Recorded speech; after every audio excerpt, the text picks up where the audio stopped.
As I said in the beginning of the video, this is going to be a preview for three separate things I'm working on. The first being part 4 of David Brown's 1813 Vitoria campaign, the battle for Zadorra Bridges. Basically a fight over a river, which is always a blast, but at least there are 3 separate bridges. Thankfully, I do have 2 regular bridges, and I have a pontoon bridge, so that'll be my 3rd bridge.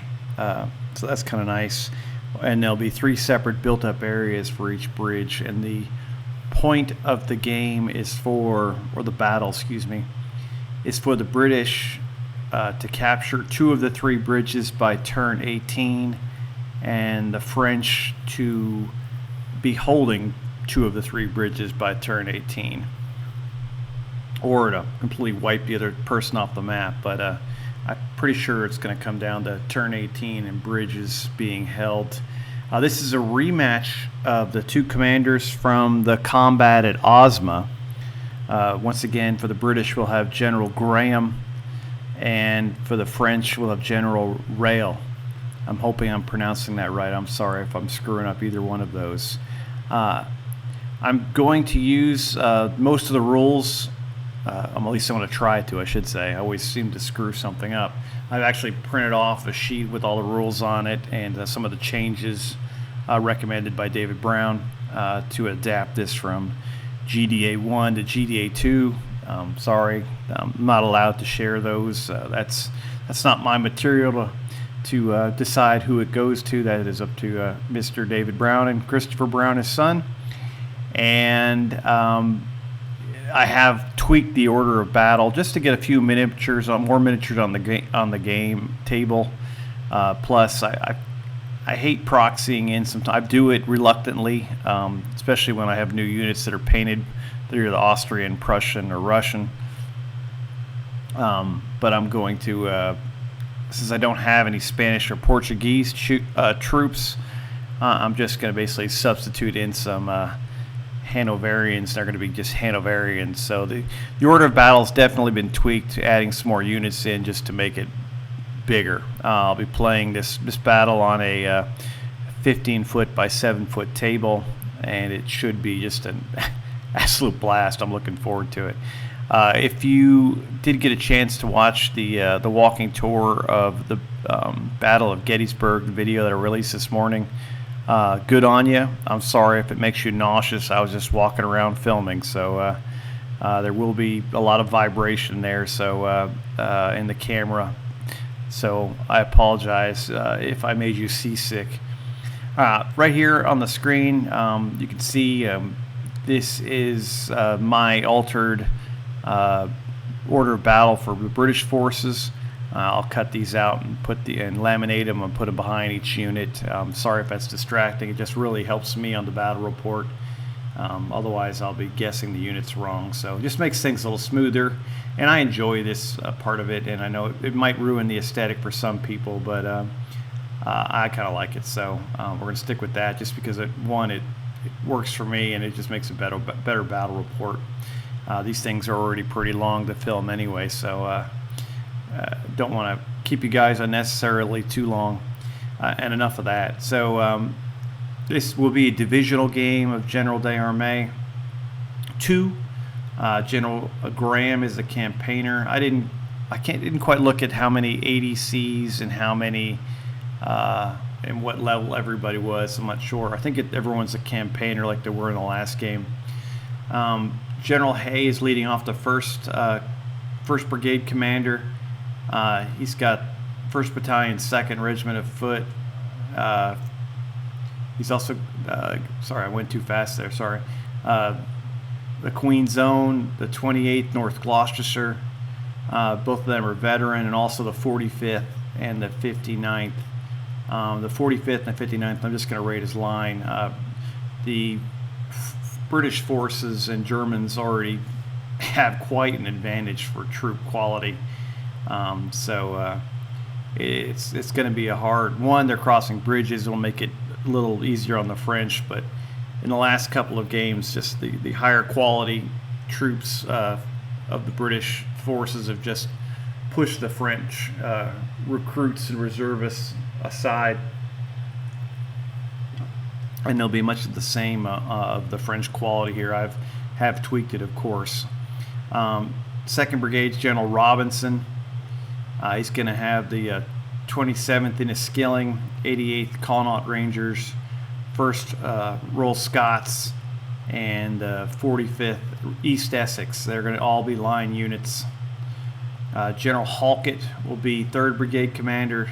He's got 2 KGL light battalions, the 3rd Royal East Kent, and the 69th Regiment of Foot, some South Lincoln. I gave the buffs and the KGL. They're all veteran status. General Stedman is going to do the 4th Brigade. He's going to be a bold brigade commander.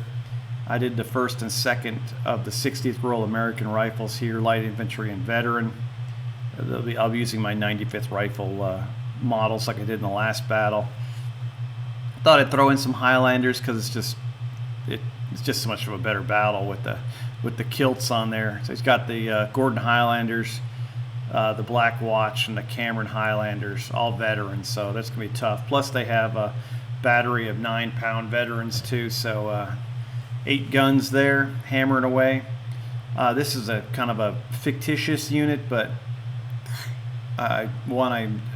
it's been recently repainted on my Hanoverian field battalions, and there is on the regular order of battle, I believe there's Spanish troops here, but since I don't have any, I wanted to get my double-edged sword. Want to get my Hanoverians involved, and I got them in there. So General Optida, Standard Brigade Commander, 5th Brigade, 4 Hanoverian field battalions.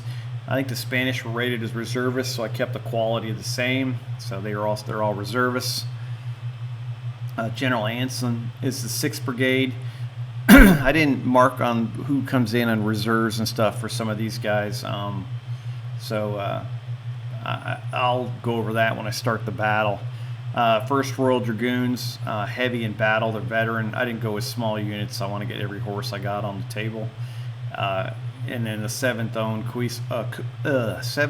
Queen's Hussars, they're standard in battle and line. So, yay. I think that's right. Yeah.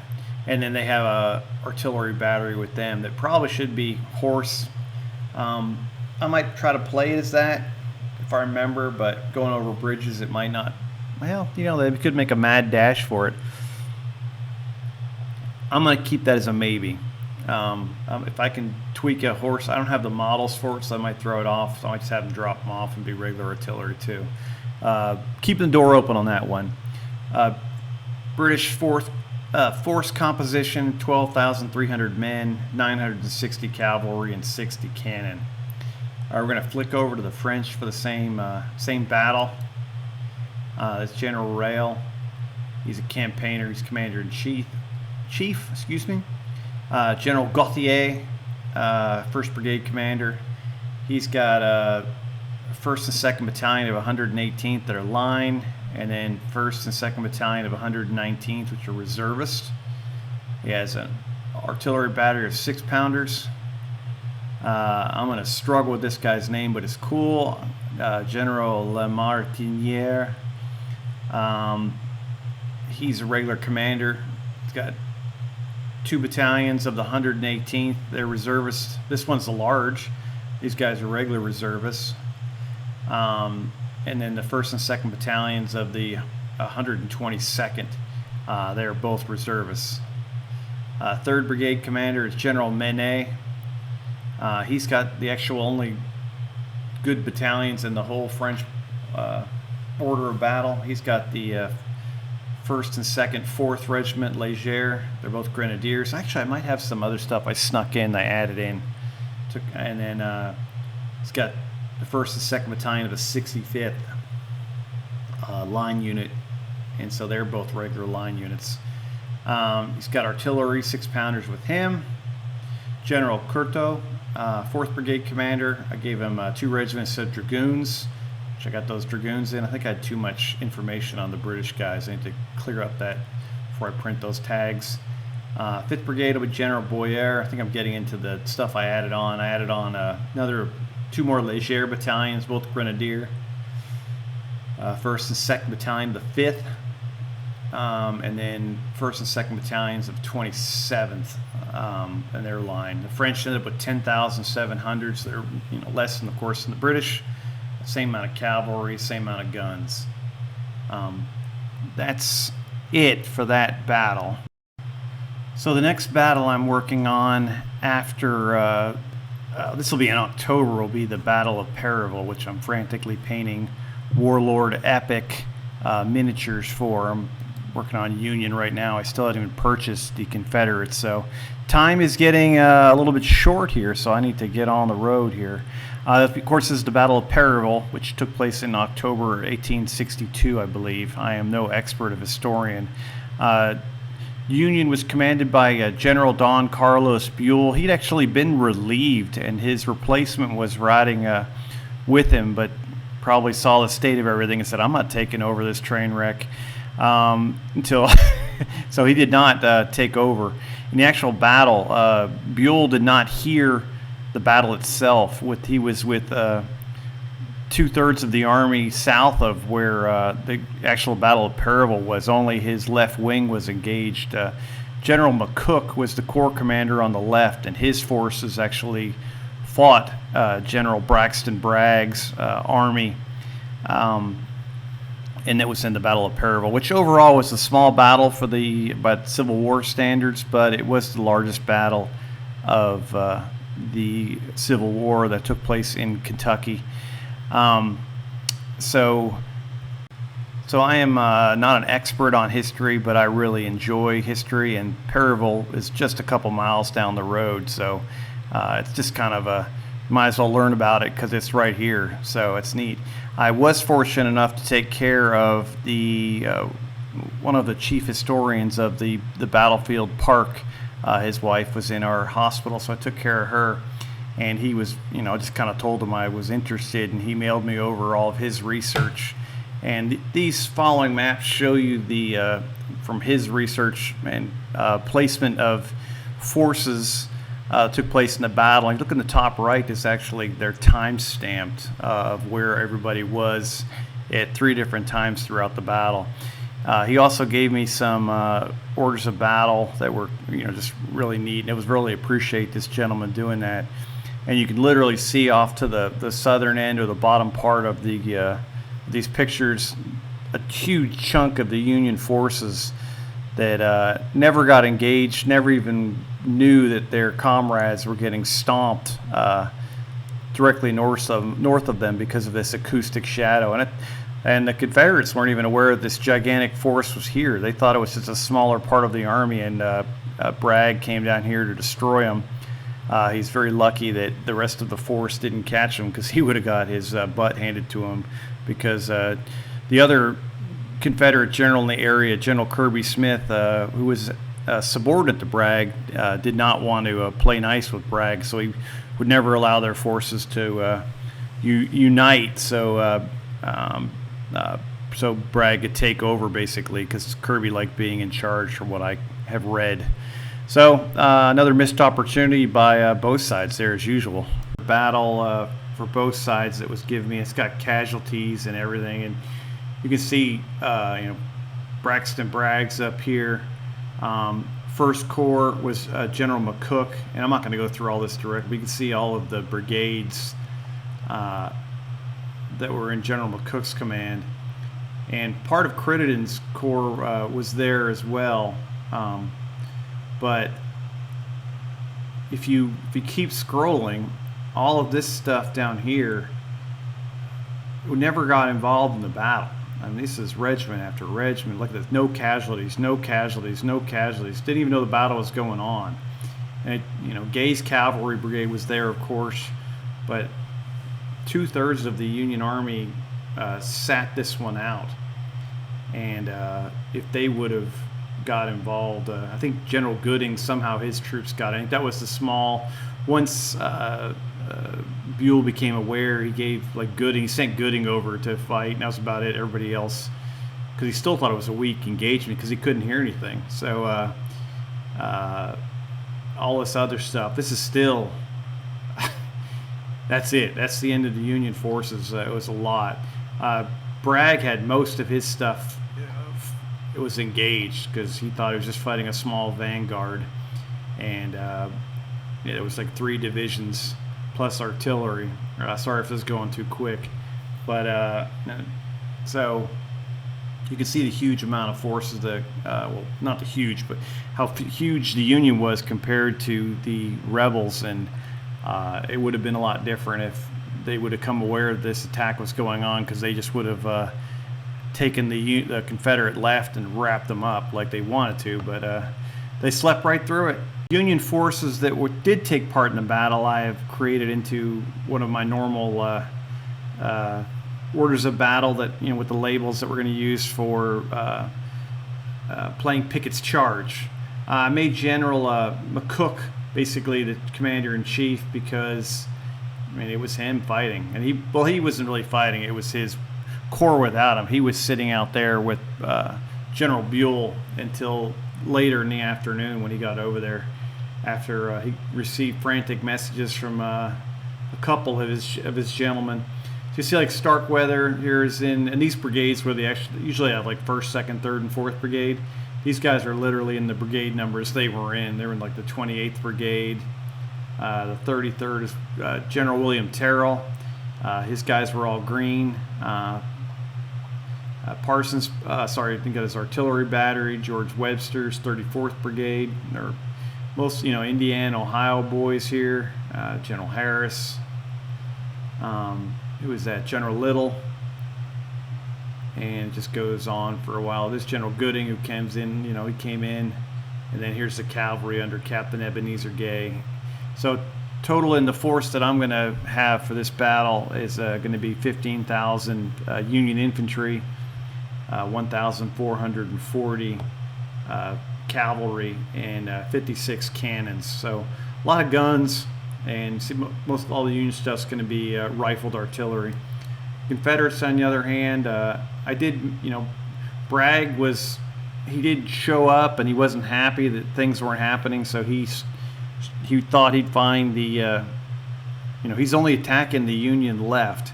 He thought he'd find the end of the Union left when he originally did his attack, because he wanted to flank with Maney's brigade, but he literally, even though he was only attacking the left 1/3 of the Union army, he still hit that part in the center. He missed the mark big time. Thankfully, if he would have gone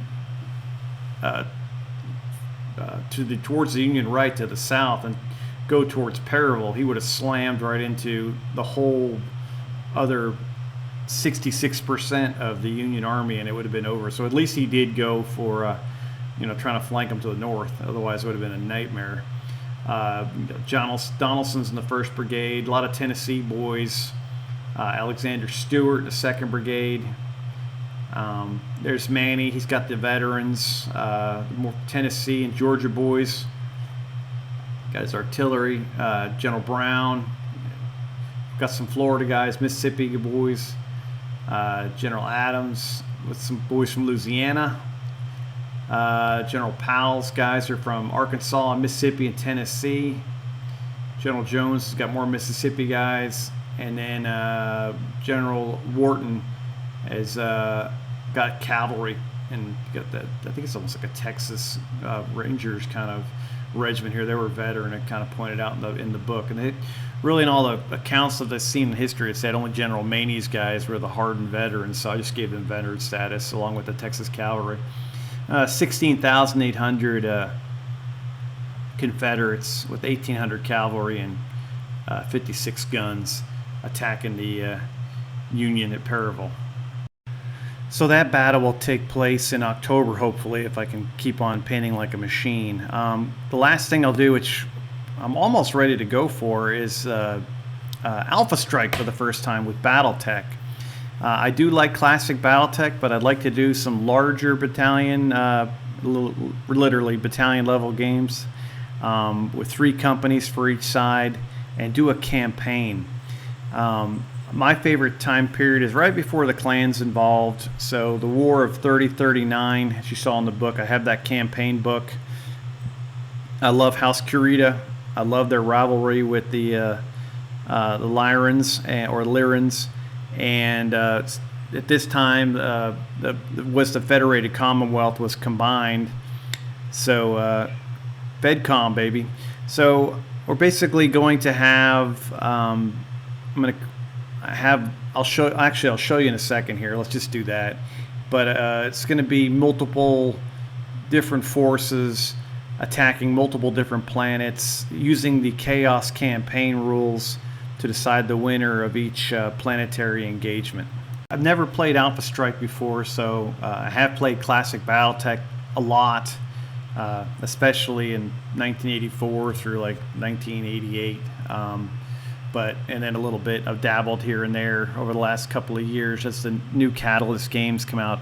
Those Chaos campaign rules, they're free on the Catalyst website, so it's kind of nice. A lot of the stuff's free. And the Alpha Straike is really cool because sometimes it's hard to find the sheets unless you want to hand write them out for the mechs.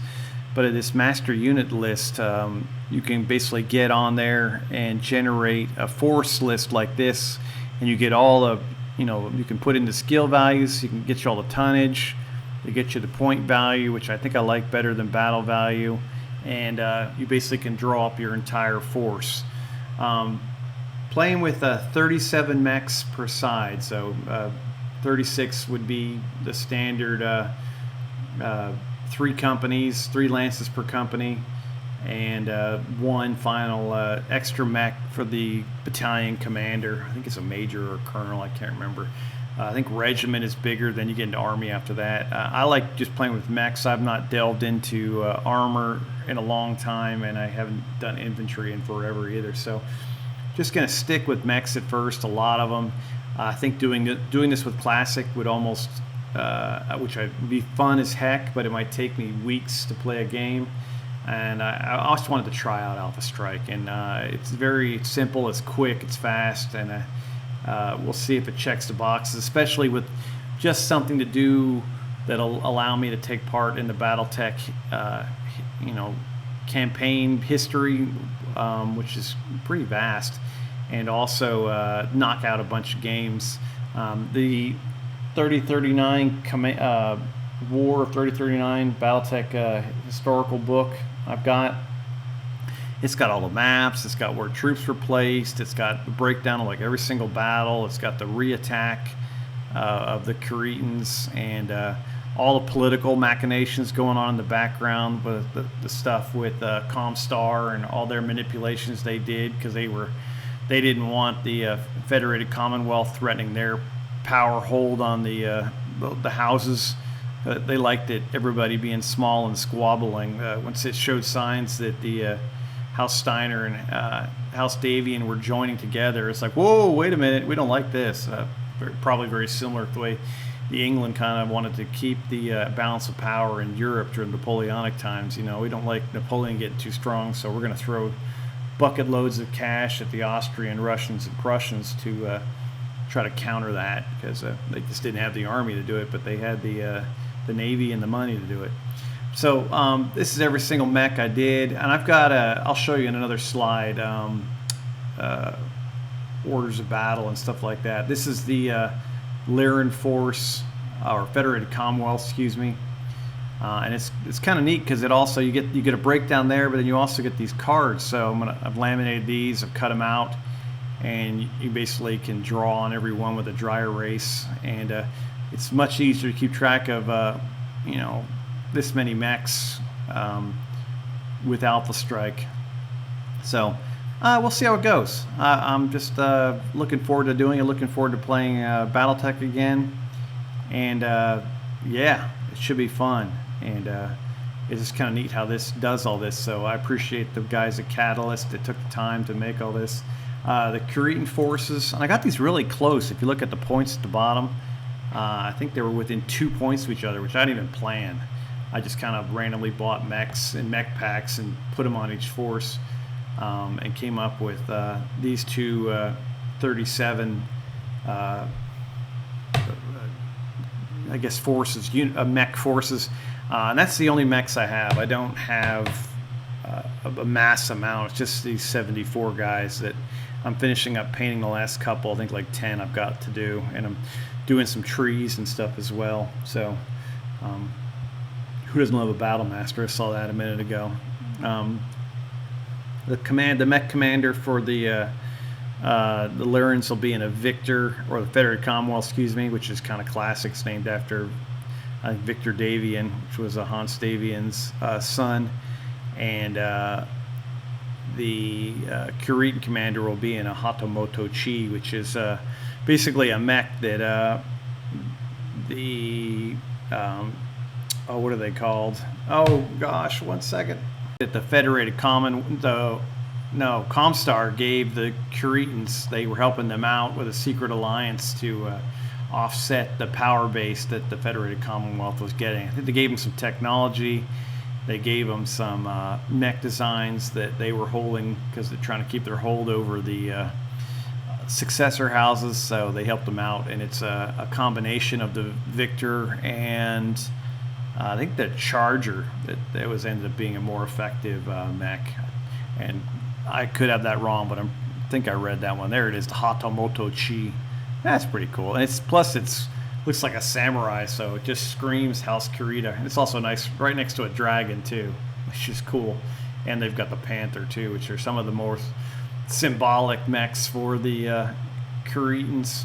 And all right, so that'll also kick off at some point, and looking forward to that. I'll play that on a really large map too. And using the Chaos campaign, they've got the way battle should be, and if they've got a battle campaign track you follow. If you win, you lose. If you go all the way through and one side is victorious in like one cycle, I'll consider that a planetary take. And then actually I've got stuff to show you. One second, I forgot. Oh, let me find that stuff. It's the Chaos campaign. It's free download from Catalyst. Fittingly has Lyrans fighting Kuritans, which is everybody's favorite, but it's not just mine, it looks like. They've got these war chest points. It's really kind of nice the way they did this, and plus it's free. It's designed for Classic, I believe, but I probably won't use these because I don't use the map packs. I'll make my own battles and play by inches without hexes. I'll use some of the rules they have. I'll try to use most of them. And salvage or create points. They've got, you get battlefield support. They've got a lot of optional rules. This is the track. So if you get like one clear win, you're going to win the planet, and you're basically done on turn one. If the defender wins, they defend the planet. If it spins around, it'll be a prolonged engagement, and I'll give a choice if one team wants to pull off the planet or reinforce it or get the heck out of there, or continue the attack on turn two. And then it's got a break of, it's got like, starts off with the meeting engagement. It's got all the rules for a meeting engagement. Then if one side wins, it's directed to you. And it's got every single track has got a already situated thing in here, which is really cool. And shows you who wins, who loses. And then you can, all this optional stuff at the end is really cool. And I've got all the maps from the 3039 campaign. So I thought it was really neat, and it was free, so the price was right. And I don't want this to be too deep. My cat is sitting here. It's okay, buddy. I'll talk about you in a minute.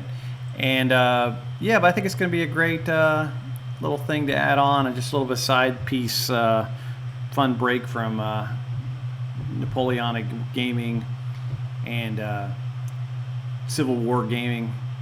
At some point, getting back to the chart campaign too. I've got to work on that one too.